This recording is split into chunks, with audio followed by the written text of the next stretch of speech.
Yo, Stocks and Bars, what's going on?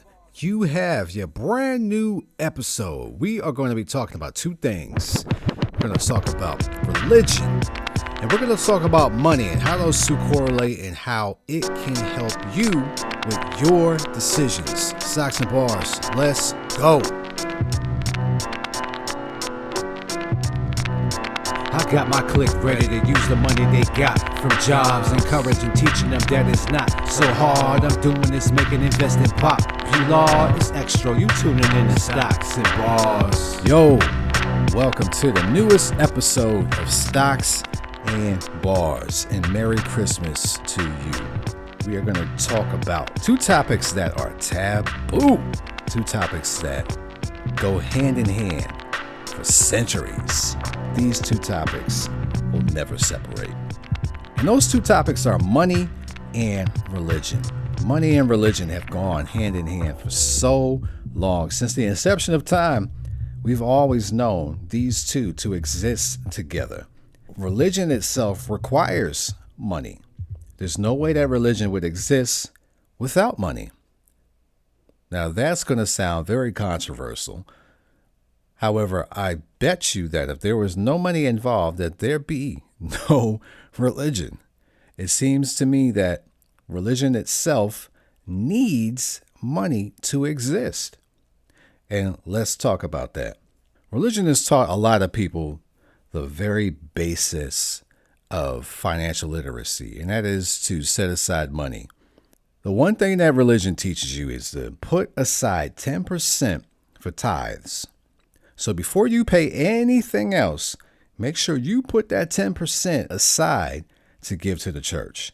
And often that is the very first financial advice that we may get ever in our lives, which is to give 10% to the church. And what the church usually uses that 10% for is just for general building funds. The church will use that 10% in order to take care of building needs. And that 10% you can relate to is going to be your utilities.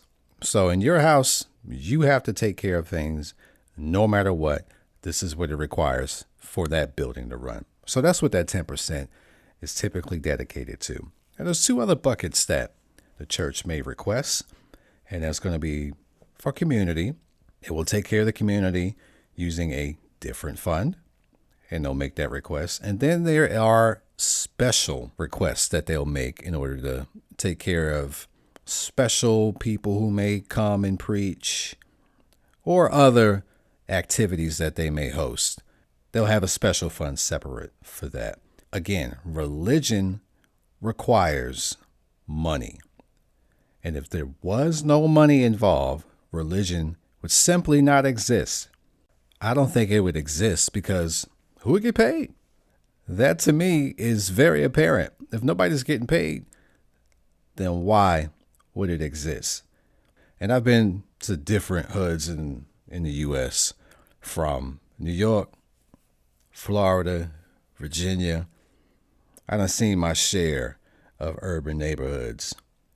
And I can tell you that urban neighborhoods, man, do we love some church. I tell you what, you can go to any urban neighborhood and you're going to see an abundance of churches. But I got to tell you that you can't worship God and have a lot of money at the same time. I can't understand how people can't put this correlation together. You can't worship God and have a lot of money at the same time. It seems that those two do not correlate well. Now, just from my history, I've grown up primarily Baptist. I've seen and joked with my friends about the collection plate, the many of them that could go around. I've been in the churches. Matter of fact, one church had a building fund and it needed some help. I'll tell you that. The building fund was legit. However, man, I didn't see a hinge go up on the door, let alone anything for that building fund when I was there. That could have totally changed after I left. But I can tell you that while I was there, either they were trying to save a whole bunch, the members were being cheap, or I have no idea. But I do know I didn't see anything come out of that building fund to that building.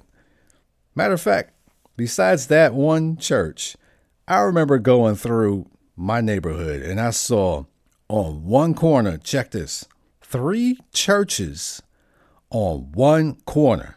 All right. 4 corners, 3 of them occupied by churches.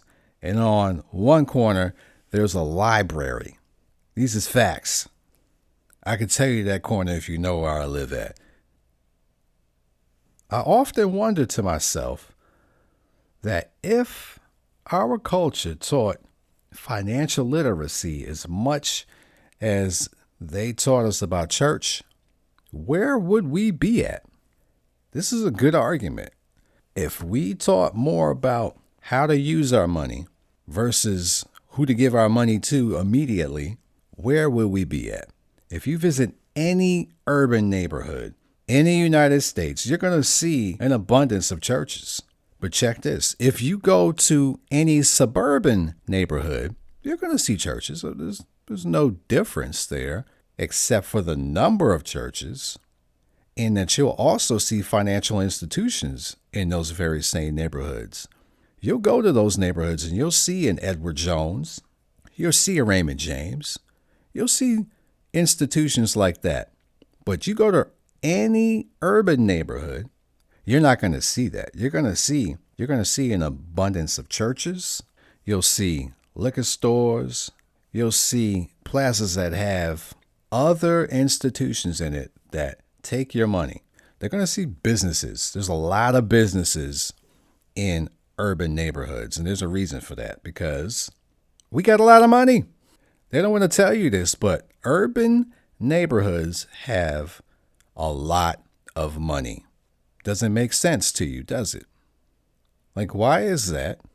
And it doesn't look like it has a lot of money, but check it. There's a lot of money that's in the urban neighborhood.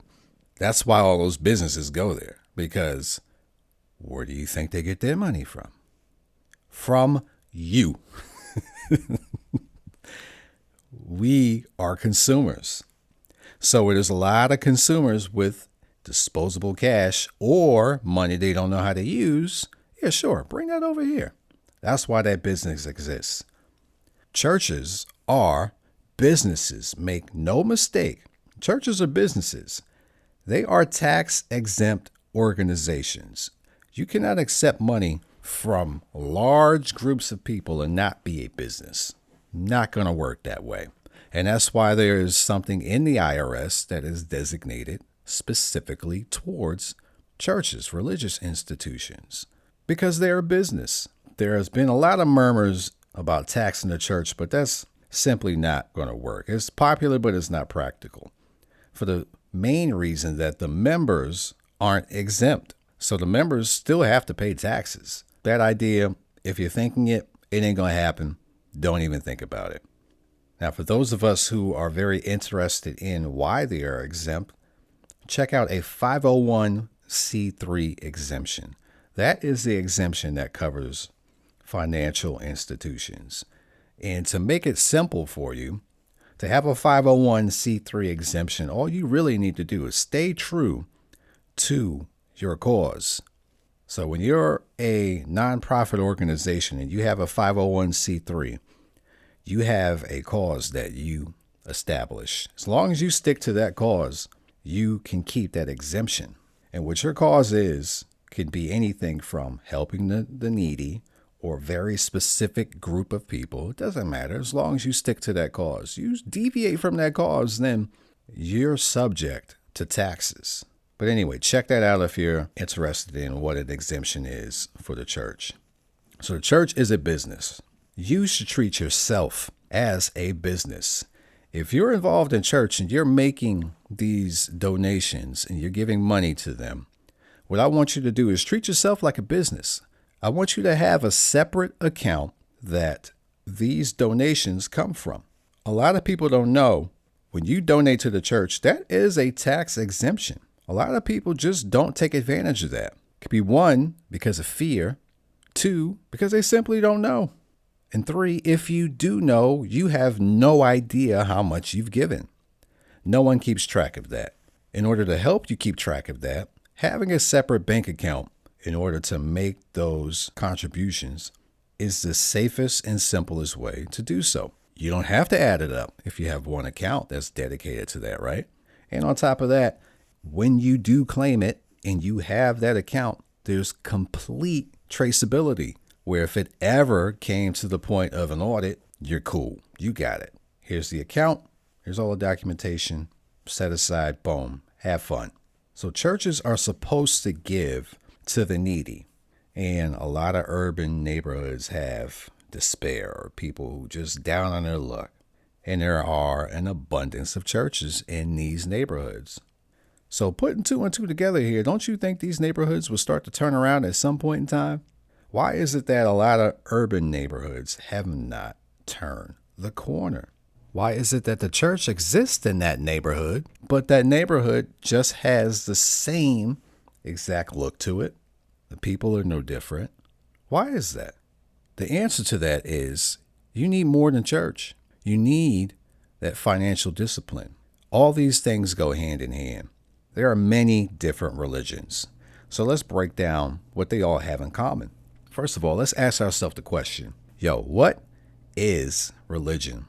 There's a lot of things that we just assume we know what it is. So I'm going to challenge you now. What is it? Ask yourself, what is religion? What really is the definition of religion? What makes a religion a religion?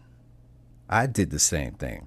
And what I came to understand is that a religion is a shared belief of people in a controlling power. A group of people who believe in a controlling power that is outside of their own power. Powerful. So if you and 2-3 other people all believe in an outside force other than your own, boom, there's a religion. That outside force can have whatever powers you can create. That's going to be the religion. And based upon that, most Christianity is a spinoff. Christianity itself is the building block for most religions. And there are a lot of different spinoffs of that. And it all breaks down to somebody not liking one part of the religion and creating a different sect of it. And then again, you have those same people who believe in that controlling power outside of their own, but they don't like this one part about it. So check it. Let me go create this other part about it. And then you follow me about it. And then it splits. And if you look at history, there's a lot of different wars that were fought simply over God. This is real, man. Look, Christianity is a very violent religion, but that's another topic. But check that out. Can we have faith in morals and ethics without being religious? Because often what we associate religion with is morals, ethics, cultures. Each one has a different religion. But can we simply have all that without having religion? I think that's a solid question too. All these characteristics also tie back into financial decisions, because our financial decisions are often rooted in our cultural beliefs. You may believe giving to specific people based on your culture. Simply because of that, you are more susceptible to doing so. I know in my culture, we've had plenty of churches, but you know what else we had in our culture? We've had drug dealers. We've had drug dealers and we've prophesized them. If you listen to a lot of hip hop, you'll hear some famous drug dealer names. We have put them on a pedestal because they've had money. They were the very first people that we've seen that look like us that had money. And yeah, there was some churches around, but again, money. How do we get more of it? How do we get to the point where we're taking care of it? We don't need to worry about things. And that's where the drug dealers came in. Now, we all know they were tearing down the very neighborhood that we wanted to see that prosperity in, but we looked at drug dealers as the champion of the hood. A lot of drug dealers, they probably thought they were doing some good for themselves, right? Or to the neighborhood. But this is the perfect example of a road to hell paved with good intentions. There's a lot of things you can want to do with your money, and you can send it down a bad path to get it done. But you're looking at the ends justifying the means. Till this day, in urban neighborhoods, we are still continuing to fight this very same war. And we just keep swinging and not connecting with the target. And there's a reason for that. We don't know what that target is. Just keep swinging and swinging. What are you aiming at? See, the problem is ourselves. We've got to recognize that the person in the mirror is the problem. We spend too much. So once we recognize what the problem is, you got to come up with a solution. So here is the solution. We need to simply stop. Just stop. Stay in your tracks. Look at what's going on. Make observations. All right.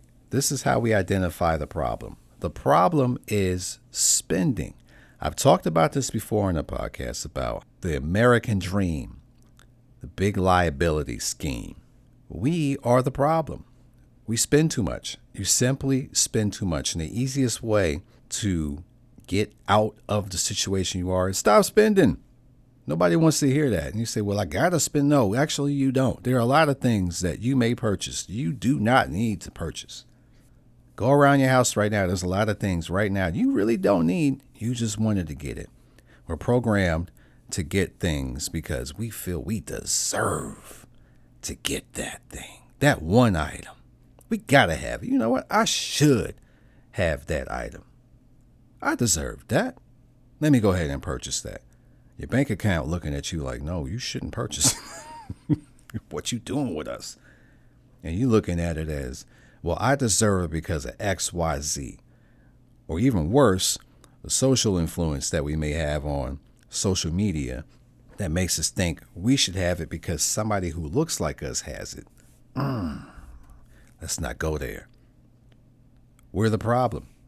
We got to check our spending. You want to either simply reduce it or eliminate it. If there's something that you truly do not need, don't buy it. All of this sounds simple, and it is. It really is that simple. In order to help it become even simpler, write this down. Write down your plan. You have got to put something in front of you that is physical. Some people put it in their phone. That's cool. If that's the way you do it, that's all right. I'm old school. I write down things because I know that there is a correlation between memory and writing. If you write something down, you're likely going to remember it at some point in time. You have a higher chance of remembering whatever you wrote down. So write down that plan and give yourself a timeline of execution, because a plan without execution is nothing. Write down that plan, execute that plan. And if you have a spouse, you both need to get on the same page. This is a discussion that you need to have with your loved ones. If you're married or if you have somebody that you really, truly love and you're with that person, if this is a plan, you both have to be on the same page, because if you're going in one direction and that other person's going in the other, it's never going to work. If you are rowing, the other person is putting water in the boat. You're going to have to take the water out the boat and row. You both have to be on the same page. Now, this podcast, I don't want you to think I'm bashing religion, because I think there's some good things about it. And the main thing that I think is good about it is that it helps put a set of morals in you. And a lot of people can use that as a guide. So a set of ethics that you need as a guide for your life. That's what I take away from it. And because of that set of ethics, you're going to run into other people who share those same set of ethics. And that is the social construct of religion that makes it popular. is that you have a group of people who all believe in the same thing. So if you run into a group of people who all believe that we all need to save money in order to get further ahead, chances are you will succeed because you have a sports system that believes in the same exact thing as you do. If you want to do better, you're going to have to find people who want to do better. Then once you're in that group and you're doing better, and that same group just wants to find other people to do better, you probably need to change groups. This is not something uncommon. We have to understand that some people just have expiration dates. Everyone is not going to be in your life forever. There's some people who are in your life to help you get to the next phase of your life. And this is okay. There should be nothing wrong with this. You're not using people. You're simply going through the motions of life. And those different energies will provide you different people. It's okay to grow. Go into any situation with that understanding, and you'll continue to grow and prosper. That's going to be the end of this episode. And I want to thank you for taking the time out. And I want to give a shout out to everybody who is in my Empower Empire. You have helped me grow to where I am at right now. And I truly appreciate you being in my life. And we're going to end this note on positive message. You are powerful. If no one told you today, you are powerful. You're the most powerful being that has ever existed. And if I can give you that energy, I am proud for you to know your worth. Do not let anybody tell you you can't do it, because if you believe that, they're right. You can do anything you put your mind to. Just simply give yourself the discipline and it will be completed. That is my message to you. And let's check out what we got for the bars.